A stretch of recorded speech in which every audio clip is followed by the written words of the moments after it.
What's the deal? It's your boy J Mike, Mr. Athletic of everything. This is actually a quick little video that I'm making. My just did a bench video on my YouTube page. No hobbies, only obsessions on YouTube. Pretty easy to find. To be honest with you, this video has gotten a great response. It's at almost 3,000 views within the first 24 hours. Typically, my videos don't perform that way.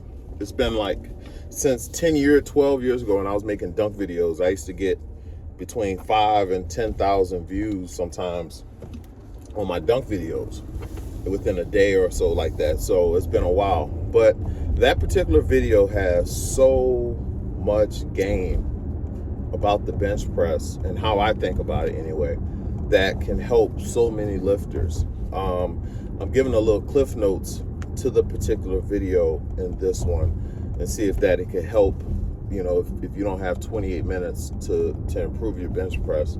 I'll go ahead and give you some of the outtakes from what I was saying in the particular video.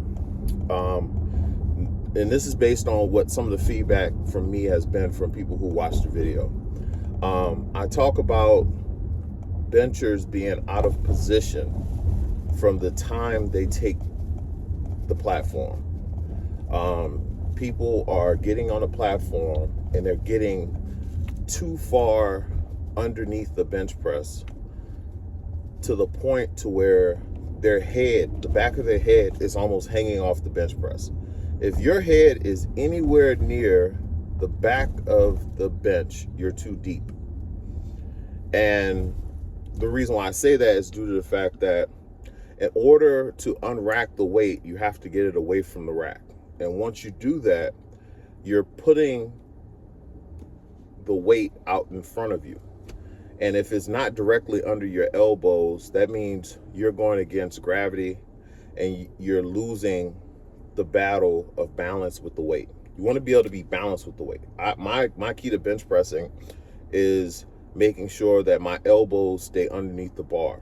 And if you're at any point where your arm, instead of being here, the weight is out here, and then you're having to bring the weight here to touch. And then what you see a lot of guys is do, they drop their back elbow and try to scoop underneath the weight. Once you're doing that, you're adding too many variables into completing the lift. You want to get to the point to where you hear the weight drops, and in one motion the weight comes out and you press. If you have all these different layers to finishing a lift, it's going to make your lift harder to complete. And you can also do a quick test on this if you film yourself from the side. If the weight, when you unrack it, if the weight is sent forward, you need to get on from underneath the rack, get further out.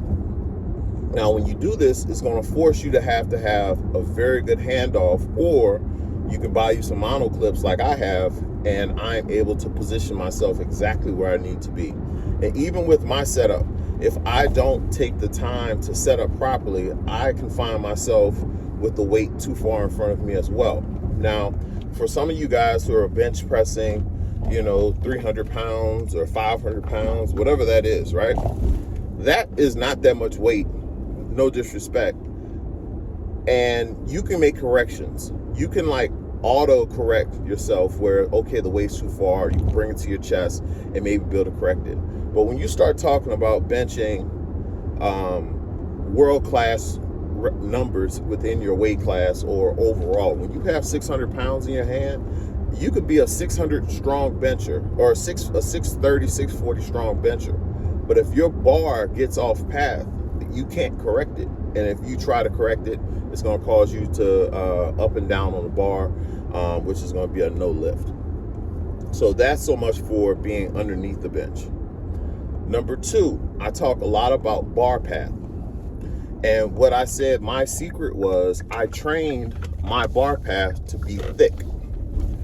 The width of your bar path kind of tells you how much leeway you have in terms of making mistakes. I started off with a bar path this wide, but now my bar path is this wide. So that means if I'm off, I mistouch, I misgroove, get a weird start command, I'm able to persevere and get through the lift. And also, since I didn't do any accessory work over the last 5-6 years, no curls, no shoulders, no nothing, all I did was work on my stroke. So my stroke became very streamlined, to the point of finishing a competition lift. So that's why when people say they do accessory work to help, maybe in their sense,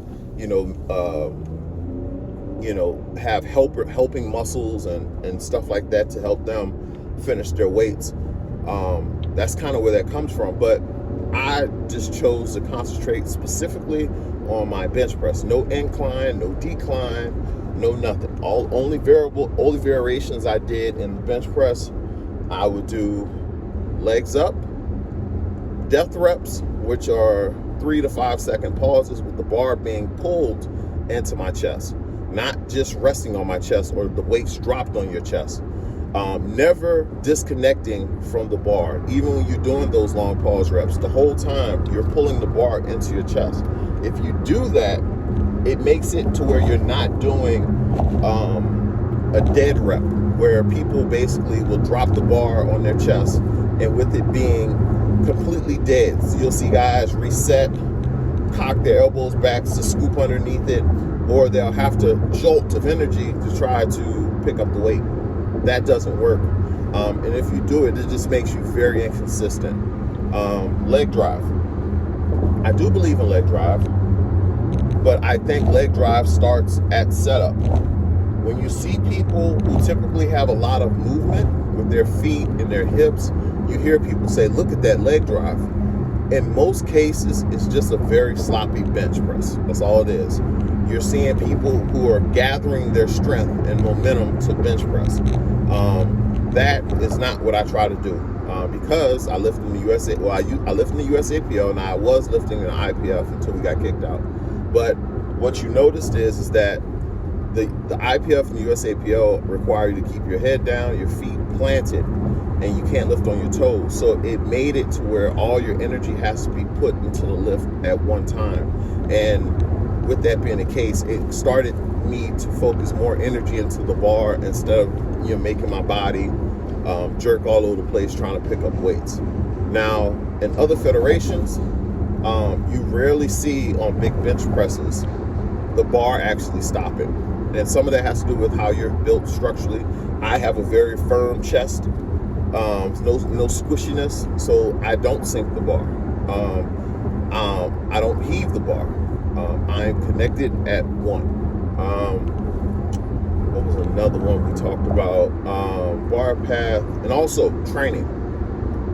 Over the years, I've been able to build up so much tolerance, because I have done so many reps with 225, and I think it stabilized certain muscles groups that I have. I've made the point that I've lost a tremendous amount of muscle mass over the last 5 years because I haven't done any accessory work. No curls, no tricep extensions, no shoulder press, no nothing.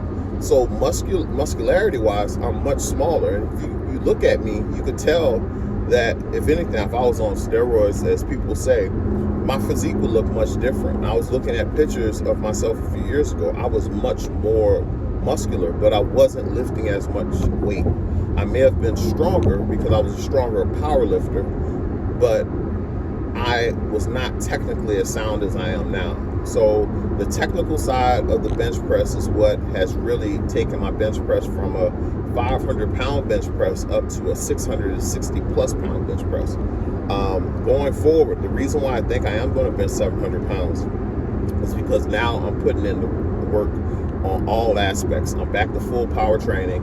On Monday, I actually did curls for the first time. My biceps are still sore as hell. I know that I had a bunch of muscles that weren't strong, and now I'm getting them strong. So I believe that this is going to be the thing that take me over to the top. But I wanted to do this little quick CliffsNotes lesson on what the video was about. But go check it out at No Hobbies, Only Obsessions. Until next time. Later.